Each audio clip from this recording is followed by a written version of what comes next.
नमस्कार दोस्तों, आज हम जो बात करने वाले हैं वह है फैट्स। अभी फैट्स वेजिटेबल्स, ऑयल, घी, बटर, इसके अलावा जो चीज़, तो ये सब फैट युक्त खाद्य पदार्थ है जैसे मटन। तो इसके बारे में लोगों में काफ़ी गलत अवधारणाएं हैं। कुछ लोगों को लगता है कि फैट खाने से बीमारियां होती है और कुछ लोग कहते हैं कि ज़्यादा फैट खाना अच्छा है। तो एक्चुअली फैट्स के बारे में जो तथ्य है, इसके बारे में मेडिकल क्षेत्र की जो शीर्ष संस्था है, इनकी रिकमेंडेशंस क्या है, इसके बारे में आज हम बात करने वाले हैं। अभी डॉक्टर्स लोग आपको सलाह देते हैं कि आप तली हुई चीज़ें ना खाइए, तो लोग ये सोच लेते हैं कि भाई तेल अच्छा नहीं है सेहत के लिए और तेल खाना बंद कर देते हैं। तो क्या यह सही है? हमारे बॉडी के लिए इसेंशियल जो फैटी एसिड्स रहते हैं उनकी ज़रूरत रहती है। अगर आप फैट एडिक्वेट मात्रा में नहीं लेंगे तो इससे भी काफ़ी बीमारियां हो सकती है। ठीक है, इसलिए कौन से फैट हमारे लिए अच्छे हैं, कौन से फैट बुरे हैं, फैट के प्रकार कौन से रहते हैं, आज हम इसके बारे में जो है विस्तार से चर्चा करने वाले हैं और जो मेन पॉइंट्स है उसको हम हाईलाइट करेंगे। तो सबसे पहले जो फैट है यह मैक्रोन्यूट्रिएंट है, मतलब जैसे प्रोटीन्स, कार्बोहाइड्रेट और फैट्स। तो इसमें से जो फैट है, 1 ग्राम फैट से हमें लगभग 9 कैलोरी ऊर्जा मिलती है। 1 ग्राम प्रोटीन और 1 ग्राम कार्बोहाइड्रेट से जितनी ऊर्जा मिलती है उससे ज़्यादा ऊर्जा हमें 1 ग्राम फैट से मिलती है। लगभग ये दोगुनी रहती है। 9 कैलोरी ऊर्जा हमें 1 ग्राम फैट से मिलती है। तो अभी फैट को इतना ब्लेम क्यों किया जाता है, फैट को विलन क्यों कहा जाता है कि लोग इसे मोटापा और जो हाई कोलेस्ट्रॉल है इससे जोड़ते हैं। लेकिन हाई कोलेस्ट्रॉल की जो दिक्कत है, मोटापे की दिक्कत है, उसमें हम फैट सही मात्रा में खाएं तो ये दिक्कतें नहीं होती है। और हाई कोलेस्ट्रॉल में कुछ फैट्स की वजह से हाई कोलेस्ट्रॉल होता है, लेकिन कुछ तरह के फैट्स से हमें हाई कोलेस्ट्रॉल से भी बचाते हैं। मतलब जो अच्छा कोलेस्ट्रॉल है, एचडीएल कोलेस्ट्रॉल है, इसको बढ़ाते हैं, और जो बुरा कोलेस्ट्रॉल है, बैड कोलेस्ट्रॉल है, एलडीएल कोलेस्ट्रॉल, इसको कम करते हैं। तो इसके बारे में भी हम देखने वाले हैं कि कौन से खाद्य पदार्थ जो है हमारे बॉडी में अच्छे कोलेस्ट्रॉल को बढ़ाते हैं। जो फैट है हमारे शरीर के लिए क्यों ज़रूरी है? क्योंकि जो इसेंशियल अमीनो एसिड्स है ये हमें फैट से ही मिलते हैं। दूसरा, ये अच्छा एनर्जी का स्रोत है। तीसरा, ये जो बॉडी की कोशिकाएं रहती है तो इसकी सेल वॉल जो है ये फैट से ही बनती है। तो आप देखिए आपके बॉडी में जितनी भी कोशिकाएं हैं उसकी जो सेल वॉल है ये फैट से बनती है। तो फैट कितना ज़रूरी है आपके डाइट में। इसके बाद जो फैट सोल्यूबल विटामिन्स है जैसे vitamin A, D, vitamin E और विटामिन के, इनको एब्जॉर्प्शन करने के लिए, इनका पेट से अवशोषण करने के लिए भी जो है फैट की ज़रूरत पड़ती है। इसके अलावा जो ठंडी रहती है उसको बचाने के लिए फैट लेयर हमारी मदद करती है, बॉडी को इंसुलेट करती है, बॉडी के हर ऑर्गन्स को जो है ठंडी से बचाती है। जो मेडिकल फील्ड की शीर्ष संस्थाएं है वो रिकमेंड करती है कि हमें एक दिन में लगभग 20 से 35% हमारा जो कंजप्शन है कैलोरीज का वो फैट से आना चाहिए। ठीक है, और अगर हम वजन की बात करेंगे तो 0.5 to 1 ग्राम पर केजी हमें फैट का सेवन करना है। और जो स्वस्थ इंसान है उसने आपका जितना वजन है आपके बॉडी का उतना फैट का सेवन जरूर करना चाहिए। अगर आपका वेट 70 किलो है तो आपने डेली 70 ग्राम फैट का सेवन करना चाहिए। और मिनिमम आपको कम से कम वजन के आधे हिस्से का फैट तो लेना ही है। मतलब 70 केजी वेट है तो 35 ग्राम फैट जरूरी है, नहीं तो आपकी बॉडी में जो इसेंशियल फैटी एसिड्स है इसकी डेफिशिएंसी हो जाएंगी और उससे जो कॉम्प्लिकेशंस है, उससे जो हेल्थ साइड इफ़ेक्ट्स है वो आपको देखने को मिलेंगे। इसके अलावा जो फैट्स है यह, इसको जो प्रकार है ये रहते हैं mono unsaturated fatty acids, poly unsaturated fatty acids और saturated fatty acids, trans fat और कोलेस्ट्रॉल। तो इसमें से हमें जो सैचुरेटेड फैटी एसिड्स है इसका कंजम्पशन जो है 10% से कम रखना है। जो ट्रांस फैट है, ट्रांस फैट मतलब हाइड्रोजनेटेड वेजिटेबल ऑयल्स, जिसे हम वनस्पति घी भी कहते हैं, इसका सेवन नहीं करना चाहिए। इसका सेवन जो है 0% होना चाहिए।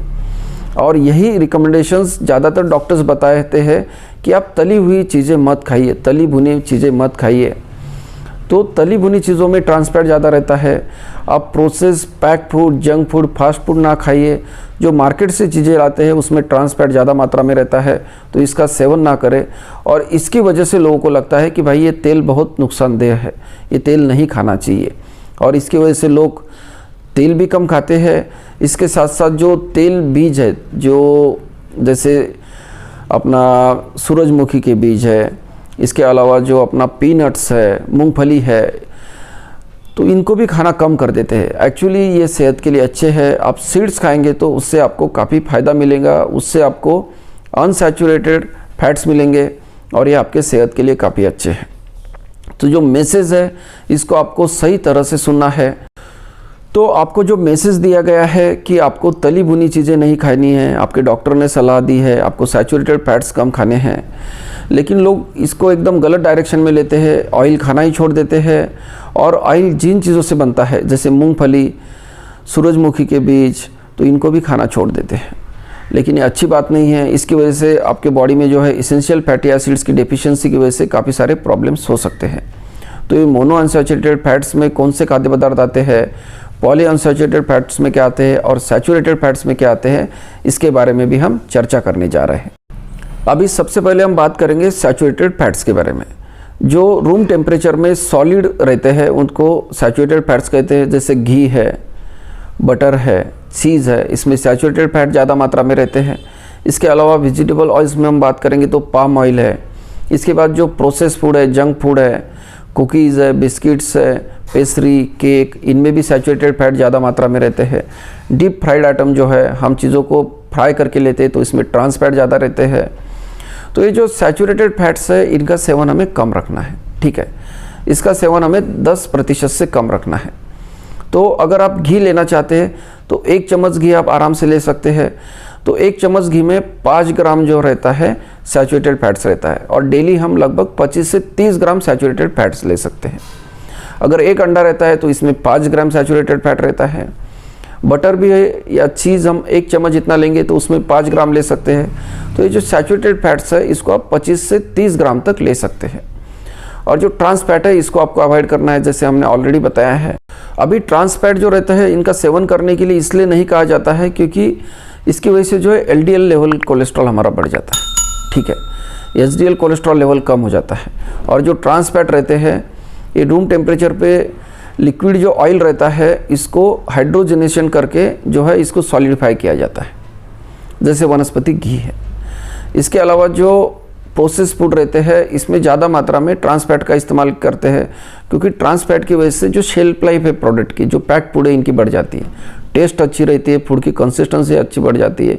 और अभी जो ज़माना है दिखावे का ज़माना है, तो इसके वजह से प्रोसेस फूड जो है लोगों को ज़्यादा टेस्टी लगता है, कंसिस्टेंसी अच्छी लगती है, लेकिन ये सेहतमंद नहीं है। इसकी वजह से आपका LDL बढ़ेगा, HDL कम होगा, और जो स्वास्थ्य संबंधी दिक्कतें हैं, दिल की बीमारियां है, इन हाई कोलेस्ट्रॉल है, इनका आपको सामना करना पड़ सकता है। अभी जो कोलेस्ट्रॉल है, कोलेस्ट्रॉल आपको दिन में 300 ग्राम से नीचे लेना है एक दिन में। जो कोलेस्ट्रॉल है खास करके लीवर में बनता है, तो ये एनिमल प्रोडक्ट से ही आपको कोलेस्ट्रॉल मिलेगा, और ज़्यादातर ये जैसे रेड मीट वगैरह में रहता है, तो इसको थोड़ा कम मात्रा में लिए तो अच्छा है। अभी हम बात करेंगे अनसैचुरेटेड फैट्स की और पॉली अनसैचुरेटेड फैट्स की। अभी ये जो अनसैचुरेटेड फैट्स है ये रूम टेम्परेचर पे लिक्विड रहते हैं। जो हम वेजिटेबल ऑयल्स लेते हैं जैसे सनफ्लावर ऑयल, सूरजमुखी का ऑयल है, इसके अलावा मूंगफली का ऑयल है, तो ये सेहत के लिए अच्छा है। जो करडई सैफ्लॉवर रहता है उसका ऑयल भी अच्छा रहता है। तो ये जो ऑयल्स है इसको हमें लिमिटेड मात्रा में लेना है, ठीक है। इसके बाद लिमिटेड मात्रा में ये अच्छे हैं, फिर भी लिमिटेड मात्रा में क्यों लेने हैं, क्योंकि ये कैलोरी डेंस है। तो इसकी वजह से आपका जो कैलोरी इंटेक है ऑयल से ये 70 ग्राम से ज़्यादा नहीं होना चाहिए, इसलिए आपको लिमिटेड मात्रा में लेना है, लेकिन ये हेल्दी है। और इसमें अगर आप फ्राई करके चीज़ें लेंगे तो वो अनहेल्दी है, ये समझ लीजिए। और ऑयल से भी बेहतर क्या है, अगर आप जिन चीज़ों से आप ऑयल ले रहे हैं, जैसे मूंगफली का ऑयल है तो पूरी मूंगफली खाएंगे तो अच्छा है, सूरजमुखी के पूरे बीज खाएंगे तो अच्छा है। इसके अलावा जो अनसैचुरेटेड फैट के सोर्सेज कौन से, नट्स है, जिसमें बादाम आएंगे, अखरोट आएगा, पिस्ता आएगा, हेज़ल नट्स है, ब्राज़ील नट्स है, सीड्स जैसे बीज है, सूरजमुखी के बीज है, इसके अलावा फ्लैक्स सीड है, चिया सीड्स है, पम्पकिन सीड्स है। तो ये सभी सीड्स है, इसमें भी जो है अच्छी मात्रा में अनसैचुरेटेड फैट्स रहते हैं और ये सेहत के लिए काफ़ी अच्छे रहते हैं। तो इसमें जो सर्विंग लेनी है आपको, अगर आप सीड्स लेते हैं तो 1 चम्मच सीड्स लीजिए, तो ये आपकी 1 सर्विंग हो जाएगी। 1 सर्विंग मतलब इसमें आपको 5 ग्राम जो है फैट्स मिलेंगे। तो दिन में आपको जो है 70 ग्राम से ज़्यादा नहीं लेने हैं फैट्स। अगर आपका वज़न 70 kg है, जितना आपका वज़न है उतने ग्राम आपके सेहत के लिए अच्छे हैं। और हेल्दी फैट्स लेने हैं, अनसैचुरेटेड फैट ज़्यादा लेने हैं, सैचुरेटेड फैट्स कम लेने हैं। नट्स लेने हैं, सीड्स लेने हैं। इसके अलावा जो वेजिटेबल ऑयल्स है उसको थोड़ा कम मात्रा में यूज़ करना है। अभी ओमेगा 3 फैटी एसिड्स ये काफ़ी अच्छा सोर्स है पॉली अनसैचुरेटेड फैटी एसिड्स का, और यह हमें मिलते हैं फिश और सी फूड से। इसलिए फिश और सी फूड को हम स्टीम करके खाएं, ग्रिल करके खाएं तो ये सेहत के लिए अच्छा है। वेजिटेबल सोर्सेज की हम बात करेंगे तो ये मिलते हैं हमें अखरोट से, फ्लैक्स सीड से और चिया सीड से। और यह अच्छे जो हेल्दी फैट से अगर हमें खाएंगे तो देखिए दोस्तों, एलडीएल लेवल कम होगी और एचडीएल बढ़ेगा। ये आपके दिल के लिए अच्छा है। कुछ लोग बोलते हैं कि अच्छे नहीं है, तो ये गलत बात बोलते हैं, क्योंकि जो मेडिकल फील्ड की शीर्ष संस्था है वो सब बताती है कि आप नट्स और सीड्स खाइए, इससे आपको फ़ायदा होगा। और नट्स में हम सस्ता सोर्स अगर देखेंगे तो मूंगफली के बीज है, सूरजमुखी के बीज है, इसको आप खाइए। पम्पकिन सीड्स है, कद्दू के बीज है, इसको आप खाइए, ये सेहत के लिए काफ़ी अच्छे हैं। और जो सीड्स और नट्स इसके जो अमेज़ॉन से, अमेज़ॉन चॉइस या जो बेस्ट सेलर है, इनकी कुछ लिंक्स मैंने डिस्क्रिप्शन में दी है, वहाँ से आप इसको खरीद सकते हैं। मैं भी रेगुलरली वहाँ से इनको खरीदता हूँ। अभी जो मोटापा है इसको फैट के साथ जोड़ा जाता है। तो देखिए, ज़्यादा मात्रा में अगर फैट खाएंगे, मतलब कैलोरी इंटेक ज़्यादा होगा आपका, तो मोटापा होगा। अगर आप जितना आपके लिए रिकमेंडेड है उतना खाएंगे तो मोटापा नहीं होगा। और अक्सर क्या देखा जाता है, हमारे भारत में क्या हो रहा है, लोग फैट खाना कम कर रहे हैं या बिल्कुल नहीं खा रहे, जंक फूड नहीं खा रहे, फिर भी मोटापा देखने को मिल रहा है। और ये हो रहा है ज़्यादा चावल और गेहूँ का सेवन करने से। अभी ज़्यादा कार्बोहाइड्रेट्स खाएंगे तो ज़्यादा इंसुलिन सिक्रेट होगा, इंसुलिन रेजिस्टेंस बढ़ेगा और उससे मोटापा बढ़ेगा। तो जो फैट को सीधा सीधा कोरिलेट किया जा रहा है ये भी गलत है। और भारत में जो चावल और गेहूँ है इसका कंजम्पशन कम होने की ज़रूरत है। जो आपकी थाली है उसमें आप चावल और गेहूँ को कम कर लीजिए, हफ्ते में 3-4 बार से ज़्यादा मत खाइए और बाकी चीज़ों को ऐड कीजिए। या आपका जो पोर्शन है इसका कम कीजिए। हम जो doctor PM diet plan advice करते हैं उसमें हमारी 50% जो थाली है वो सलाद और फल से भरी रहती है। 25% में आपको प्रोटीन्स लेने हैं, ठीक है, और आपको अच्छी मात्रा में फैट्स लेने हैं, इस थाली में हेल्दी फैट्स लेने हैं। और जो बचा पोर्शन है उसमें आप गेहूँ या चावल अल्टरनेट ले सकते हैं।